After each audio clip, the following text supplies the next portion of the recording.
Can you imagine visiting a dentist under a tree or being baptized in a hospital? Through the years, the Adventist Hospital in Seoul, South Korea has done everything possible to reach the Korean people.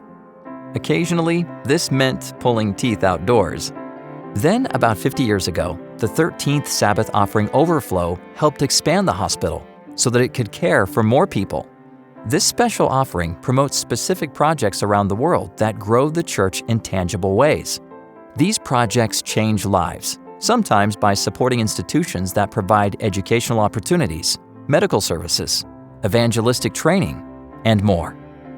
One such institution was the Seoul Sanitarium and Hospital, which opened in the 1930s under the leadership of Dr. George Ryu. By 1967, South Korea had endured both World War II and the Korean War.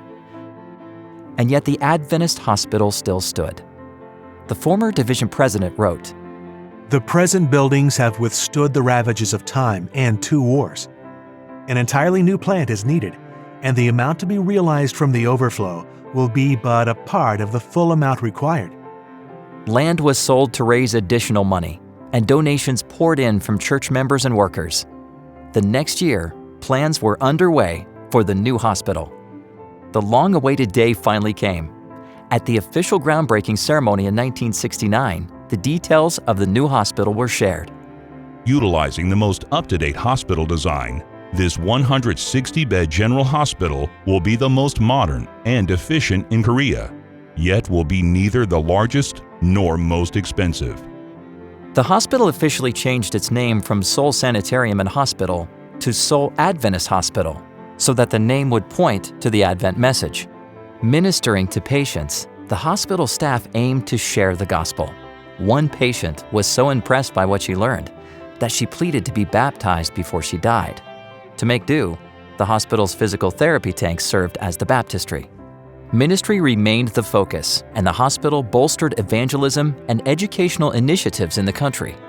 Medical clinics were offered in small villages where young people wanted to attend church, and the clinics helped win over their parents as well. More than 100 people were baptized as a result. One conference president described a 10-hour dental and medical clinic he observed. Dr. Robert Allen saw 150 patients, resulting in 130 extractions plus fillings, scalings, and numerous consultations. Dr. Vernon Butler and Dr. Chun encountered everything from leprosy to tuberculosis as they treated 473 patients during the hours of the clinic. For 75% of the people, this was their first contact with the Seventh-day Adventist Church. The construction continued, and an important building contract was signed. In addition to the 13th Sabbath offering, the necessary resources came from more land sales, operating funds, and fundraising efforts. The hospital expansion opened in July 1976. The day was a joyous one. This tremendous project was finally completed after 8 years. S.D. Kim described the highlights of the 160-bed facility. The new hospital has central air conditioning and heating, piped-in oxygen and vacuum to every patient room, a speaker system throughout the building, and many other features make it one of the finest medical centers in Seoul. The Seoul Adventist Hospital has expanded and grown even more since then, adding services and increasing its patient capacity. It continues to be a beacon of health and healing in South Korea and cares for thousands of patients each year.